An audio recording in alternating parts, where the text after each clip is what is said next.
2024 లేదా 25లో డిగ్రీ లేదా బీటెక్ చదివారా? సాఫ్ట్‌వేర్ జాబ్ కోసం ఎదురు చూస్తున్నారా? అయితే కోడ్ జ్ఞాన్ 100 డేస్ కోర్సులో చేరండి, జాబ్ సాధించండి. మెంటల్గా స్ట్రాంగ్ అవ్వాలి అని మనం అనుకున్న తర్వాత మీకు ఈగిల్ తెలుసు కదా, గద్ద. ఒక గ్రద్ద 70 సంవత్సరాలు బతుకుతుంది యావరేజ్ మీద. కానీ ఏమవుతుందంటే 40 సంవత్సరాలు అయ్యేసరికి దాని ముక్కు గట్టిపడిపోయి వంగిపోతుంది. అలాగే రెక్కలు అంటే 40 ఏళ్ళు కదా, అంటే తక్కువ టైం ఏం కాదు. తనకి ఒక సూటబుల్ ప్లేస్, ఒక పర్వతం మీదో ఎక్కడో ఒక ప్లేస్ చూసుకుని కూర్చుని ముందు ముక్కంతా అంటే కొట్టి రాళ్ళకి ఆ ముక్కు ఊడిపోయేలాగా కొట్టుకుంటుంది. రెక్కలు పాతగా అంటే పెరిగిపోయిన ఓల్డ్ ఫెదర్స్ అన్నిటినీ మొత్తం ఏకలన్నిటినీ పీకి పారేస్తుంది. అట్లాగే గోళ్ళన్నీ కాలి గోళ్ళన్నీ తీసేస్తుంది. సో మళ్ళీ ఫ్రెష్ గోళ్ళు యాక్టివ్గా వస్తాయి. ఇవన్నీ చేయటానికి దానికి 150 రోజులు పడుతుందండి. అయినా ఓర్పుగా కూర్చుని ఎందుకు చేస్తుంది? తనకి మిగతా 30 ఏళ్ళు లైఫ్ కనిపిస్తుంది ముందు.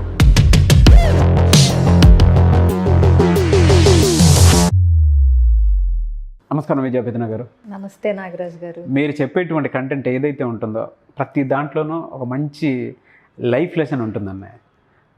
ఏదో బెస్ట్ ఎగ్జాంపుల్ తీసుకొని చెప్తారు జోడించి. మరి చూడడానికి అంటే వినేవాడికి అది సింపుల్గా ఉంది కదా అన్నట్టు ఉంటుంది, కానీ వాడు అందులో వెతికితే ఒక జీవితం కనిపిస్తుంది. అటువంటి వర్డ్స్ చాలా బాగా చెప్తారు మీరు. I really like your concepts and topics. మీరు మాట్లాడే టాక్ ఏదైతే ఉంటుందో నాకు బాగా ఇష్టం. చాలా వీడియోస్ చూశాను, మీది ఉషా గారిది, ఇద్దరిది కలిసిన వీడియోస్ చాలా చూశాను. మొత్తం ఆన్ యావరేజ్ చూసుకుంటే మనం ఒక్కొక్క అనాలిసిస్కి వస్తాం కదా. నాకు అనిపించినటువంటి క్వశ్చన్ అడుగుతాను. ఒక మనిషి మానసికంగా బలపడాలి అని అంటే మెంటల్లీ ఎటువంటి చేంజెస్ తీసుకుంటే ఖచ్చితంగా అలా అవుతారని. ఎందుకంటే చాలామందికి ఉంటుంది ప్రాబ్లమ్స్, వెంటనే వీక్ అయిపోతూ ఉంటారు. సో అలా ఉండకూడదు. ఈ వీడియో చూసిన తర్వాత అయినా ఒక మెడిసిన్ మన చేతిలో ఉంది, ఈ వీడియో అదే అని అనుకునేలా ఉండాలి. ఏం చెప్తారు? చెప్తానండి. దానికంటే ముందు మీరు ఇచ్చిన పొగడ్తలకి ఇవాళ లంచ్ చేయక్కర్లేదు అనిపిస్తుంది. లేదండి, నేను నిజంగానే నేను చూసే చెప్తున్నాను. అదే నేను కూడా చాలా గ్రేస్ఫుల్గా యాక్సెప్ట్ చేస్తానండి. ఎందుకంటే వీడియోలు చేసినప్పుడు మనకు వచ్చే ఫీడ్బ్యాక్ బట్టే మనకు ఆ ఉత్సాహం అనేది ఉంటుంది. సో మీరు ఇచ్చిన ఉత్సాహంతో ఇప్పుడు మీరు అడిగిన ఏంటది, మెంటలీ స్ట్రాంగ్ అవ్వాలి అంటే కనుక ఎలాంటివి మనం పాటించాలి అని అడిగారు. డెఫినెట్గా నాగరాజు గారు, మెంటల్గా స్ట్రాంగ్ అవ్వాలి అని మనం అనుకున్న తర్వాత కొన్ని మార్పులు చేర్పులు మనం చేసుకోవాల్సి ఉంటుంది. అంటే ఏంటి, మనం కాన్షియస్గా ఎఫర్ట్ పెట్టాలి. అంటే ఏంటి, నేను మానసికంగా దృఢంగా అవ్వాలి, నేను చిన్న వాటికే డీలా పడిపోతున్నాను, ఇట్లా కాకుండా మానసికంగా స్ట్రాంగ్గా, మెంటల్గా టఫ్గా స్ట్రాంగ్గా అవ్వాలి అనేది మనం అనుకుంటే కనుక డెఫినెట్గా అది ప్రాక్టీస్లో తీసుకురావచ్చు. సో ఒకటి ఏంటంటేనండి, ఫస్ట్ టిప్, ఎవరైనా సరే మార్పుని స్వాగతించాలండి. Okay, you should embrace the change. ఏదైతే మార్పు ఉందో అవసరమైనప్పుడు మారటానికి మనం సిద్ధంగా ఉండాలి. సందర్భాన్ని బట్టి కానీ, అవసరాన్ని బట్టి కానీ, లేకపోతే మన జీవితంలోకి అంటే ఇప్పుడు నడిచే విధానం బాగోలేదు, లేదంటే అది సక్సెస్ విషయంలో అయినా సరే మనం ఏదో ప్రయత్నం చేస్తున్నాం, సక్సెస్ రావట్లేదు, సో ఎక్కడ మార్పు చేసుకోవాలి అనేది ఆలోచించాలి ఖచ్చితంగా. సో మీకు అన్నిటికంటే మీరు ఇందాక కూడా అన్నారు ఎగ్జాంపుల్స్ ఇచ్చి చెప్తాను అనేది. సో ఇప్పుడు కూడా ఒక ఎగ్జాంపుల్ ఇస్తాను. ఓకే, మీకు ఈగిల్ తెలుసు కదా, గద్ద. అవును. సో దాని లైఫ్ స్పాన్ 70 సంవత్సరాలు ఉంటుందండి. ఒక గ్రద్ద 70 సంవత్సరాలు బతుకుతుంది యావరేజ్ మీద. కానీ ఏమవుతుందంటే 40 సంవత్సరాలు అయ్యేసరికి దాని ముక్కు గట్టిపడిపోయి వంగిపోతుంది. అలాగే రెక్కలు అంటే 40 ఏళ్ళు కదా, అంటే తక్కువ టైం ఏం కాదు. అవును. సో 40 ఏళ్లలో ఏమవుతాయంటే రెక్కలు కూడా బాగా ఈకలు పెరిగిపోయి బరువెక్కిపోయి ఎక్కువ ఎత్తుకు ఎగరలేదు. మామూలుగా అయితే గద్ద అన్నిటికంటే ఎత్తెగురుతుంది. అవును. అట్లాగే ఇప్పుడు ఏవైతే పంజాలు, క్లాస్ ఉంటాయో ఆ గోళ్ళు కానీ అవి కానీ బలహీన పడిపోయి అంత త్వరగా ఆ ప్రేని అంటే అది పట్టుకునే ఎర్రని అంత త్వరగా గ్రాస్ప్ చేయలేదు ఇదివరకు ఉన్నంత ఫెరోషియస్గా. ఓకే. కానీ దాని లైఫ్ స్పాన్ ఇంకో 30 ఏళ్ళు ఉంది. ఇప్పటికే అన్ని అవయవాలు పనికి అంటే స్వాధీనంలో లేకుండా పోయినాయి. అవును. సో గద్ద తనని తాను అంటే ఎట్లా మార్చుకుంటుందంటే మెంటల్గా స్ట్రాంగ్ అవ్వటానికి కానీ ఫిజికల్గా స్ట్రాంగ్ అవ్వటానికి కానీ 150 రోజులు కష్టపడుతుందండి అది. అగైన్ 150 డేస్ 150 డేస్ మార్చుకోవటానికి. ఏం చేస్తుందో తెలుసా, తనకి ఒక సూటబుల్ ప్లేస్, ఒక పర్వతం మీదో ఎక్కడో ఒక ప్లేస్ చూసుకుని కూర్చుని ముందు ముక్కంతా అంటే కొట్టి రాళ్ళకి ఆ ముక్కు ఊడిపోయేలాగా కొట్టుకుంటుంది. మళ్ళా కొత్త బీక్ వస్తుంది దానికి, వస్తుంది. ఎందుకంటే మన గోల్డ్ లాంటి ఇదనమాట దానికి ముక్కు.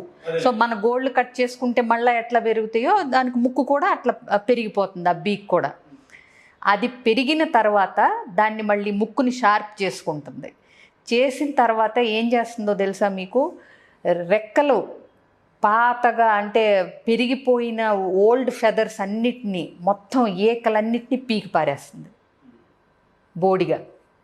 అంటే ఏంటి, మళ్ళా కొత్త రెక్కలు మొలుస్తాయి. అట్లాగే గోళ్ళన్నీ గోళ్ళన్నీ తీసేస్తుంది. సో మళ్ళా ఫ్రెష్ గోల్డ్ యాక్టివ్గా వస్తాయి. ఇవన్నీ చేయటానికి దానికి 150 రోజులు పడుతుందండి. అయినా ఓర్పుగా కూర్చుని ఎందుకు చేస్తుంది, తనకి మిగతా 30 ఏళ్ళు లైఫ్ కనిపిస్తుంది ముందు. సో ఇది చెయ్యాలంటే ఎంత మెంటల్ క్లారిటీ అండ్ స్ట్రెంగ్త్ ఉండాలంటారు. 150 డేస్ అట్లా కూర్చుని తనకు అవసరమైంది చేసుకోగలిగి దీక్ష అండి, తపస్సు లాంటిది. ఎందుకంటే మనల్ని మనం హర్ట్ చేసుకొని మళ్ళీ లేచి బయటికి రావాలి అని అంటే నాట్ అన్ ఈజీ థింగ్. అది ఒక పక్షిలోనే అంటే ఒక ఈగల్లోనే అంత పెద్ద మోటివేషన్ ఉందంటే చిన్న విషయం కాదు. అవును. సో ఆ తర్వాత మళ్ళా young and energetic eagle for the next 30 ఇయర్స్కి ప్రిపేర్ అవుతుంది. చూడండి, మనం నేచర్లో నుంచే కొన్నిటి నుంచి నేర్చుకోవచ్చు. అసలు తెలియకుండా ఏదో పాఠం చెప్తూనే ఉంటుంది మనకి. అట్లాగే మామూలుగా కూడా చూడండి, మనం వర్షం వస్తే అన్నీ ఎక్కడ తలదాచుకోవాలా అని పరిగెడతా ఉంటాయి మిగతా పక్షులన్నీ. ఎత్తుక్కుని ఏ చెట్టు కొమ్మల్లోకో ఆకు సందుల్లోకో దూరిపోతాయి. కానీ గద్ద మాత్రం ఏం చేస్తుందో తెలుసా, వర్షం పడుతున్నప్పుడు కానీ ఇట్లాంటి ఏదన్నా బీభత్సంగా ఉన్నప్పుడు ఎత్తుకి ఎగిరి మేఘాలకు పైకి వెళ్ళిపోతుంది. అంటే మేఘాల నుంచే కదా వర్షం వచ్చేది. అవును. ఆ క్లౌడ్స్ కంటే పైకి ఎగురుతుంది అది. సో అంటే ఏంటి, ఏదన్నా కష్టాలు ఇట్లాంటివి వచ్చినప్పుడు అది దాటుకుని ఆలోచించగలగాలన్నమాట మనం కూడా. అవునండి. అనేది మనం నేర్చుకోవచ్చు ఈ ఈగల్ నుంచి. సో అట్లా మనం ఏం చేయాలంటేనండి, మనకి ఏదైతే మార్పు మనం తెచ్చుకోవాలో దానికి ఖచ్చితంగా మనం ప్రిపేర్డ్గా ఉండాలి. మార్పు చేసుకోవటానికి ప్రిపేర్డ్గా ఉండాలి. నాకు ఒక మాట అన్నారు, 30 ఏళ్ళ భవిష్యత్తు ముందు కనిపిస్తుంది, అందుకే దానికోసం 150 డేస్ని తను హర్ట్ చేసుకుని బయటకు వస్తుంది. అవును. యంగ్ అండ్ ఎనర్జెటిక్ ఈగల్ బయటకు వస్తుంది. అవును. సో ఇప్పుడు మనం మెంటలీ స్ట్రాంగ్ అయ్యే ప్రాసెస్లో కూడా డక్కా ముక్కీలు తినొచ్చు, ఎవరన్నా ఏదన్నా మాట్లాడినారని ఫీల్ అవ్వచ్చు. వాటిల్లోంచి మనం బయటికి ఎట్లా రావాలి, సో ఇన్స్పిరేషన్ ఎట్లా పొందాలి వేరే వాళ్ళని చూసి. సో ఇట్లాంటి వాటి వల్ల అంటే నేను ఎక్కడ స్ట్రక్ అయిపోయాను అంటే మానసికంగా ఎక్కడ కొంచెం బలహీనంగా సెల్ఫ్ రియలైజేషన్ అనేది ఉండాలి. సో ఉండి అలా చేసుకోవాలి. ఆ ప్రాసెస్లో కష్టాలైనా నష్టాలైనా దాటికి ఓర్చుకుని అనుభవించగలిగే ధీరత్వాన్ని కూడా తెచ్చుకోగలగాలి. ఇప్పుడు మరి ముక్కు రాయికేసి కొట్టుకుంటే నొప్పి పుడుతుందని అది అనుకుంటే మిగతా 30 ఏళ్ళు అది సర్వైవ్ అవ్వలేదు కదా. అంటే అక్కడితో ఎండ్ అయిపోద్ది. నువ్వు చేంజ్కి ఎప్పుడైతే అంటే యాక్సెప్ట్ చేయలేదో నీకు అక్కడితో ఎండ్ అనేది దానికి తెలుసు. అదొకటి చేసుకోవాలండి. ఇంకోటి బౌండరీస్ సెట్ చేసుకోవాలి. అంటే ఎక్కడ ఎప్పుడు ఎంతలో ఆపగలగాలి, ఎవరినైనా సరే మనల్నైనా సరే. అంటే వేరే వాళ్ళకి ఏదన్నా నో చెప్పగలగటం, ఎట్లా కమ్యూనికేట్ చేయగలగాలి, మనం ఎంతవరకు స్ట్రెచ్ అవ్వగలం, మన బౌండరీస్ ఏంటో మనం తెలుసుకోగలగాలి.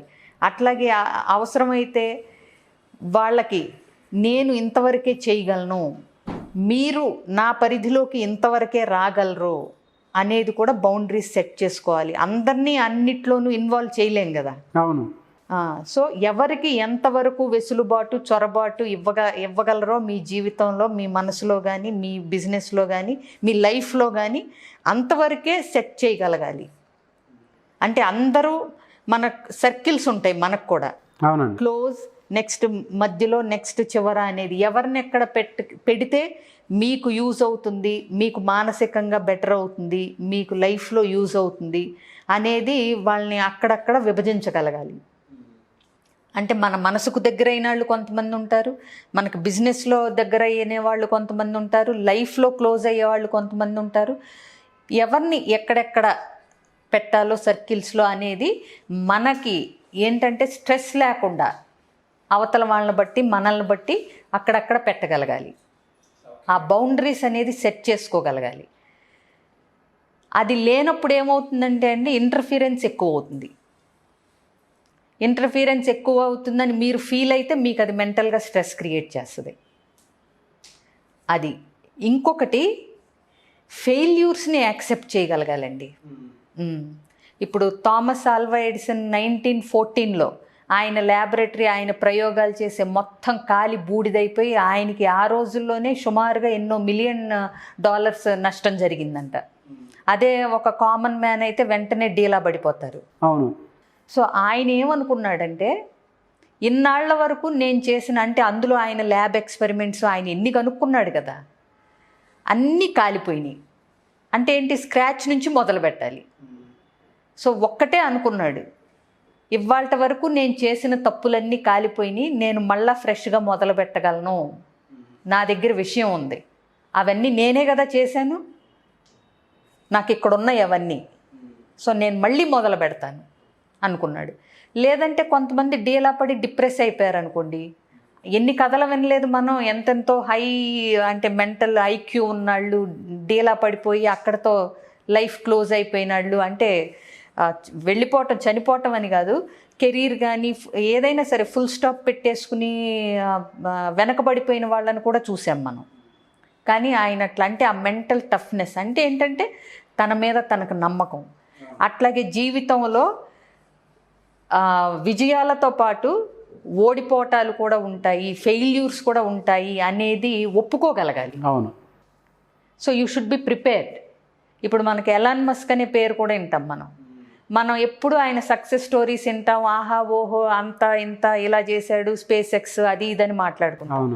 కానీ ఆయన 3 times అంటే ఏదైతే ఉందో ఆయన బడ్జెట్లో దాన్ని ఫెయిల్యూర్స్ కోసం, అంటే ఎన్నోసార్లు ఫెయిల్ అయితే కూడా తను నిలబడగలగటానికి సరిపడా ఫండ్స్ పక్కన పెట్టి ఉంచుతాడంట. 3 times ఫెయిల్ అయినా కానీ తను నిలదొక్కుకోగలగటానికి ఫండ్స్ పక్కన పెట్టుకుని ఉంచుకుంటాడు. అంటే ఏంటి, హీఈస్ ప్రిపేర్డ్ ఫర్ ఫెయిల్యూర్స్.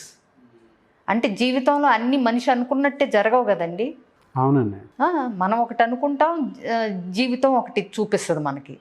జీవితం అంటేనే అనుకోనిది జరగటమే జీవితం అంటే. అవునా? అవును. అన్నీ మనం అనుకున్నట్టు ప్లాన్ చేస్తే అది జీవితం ఎందుకు అవుతుందండి, మనం రాసిన స్క్రిప్ట్ అయితే. So be prepared for failures.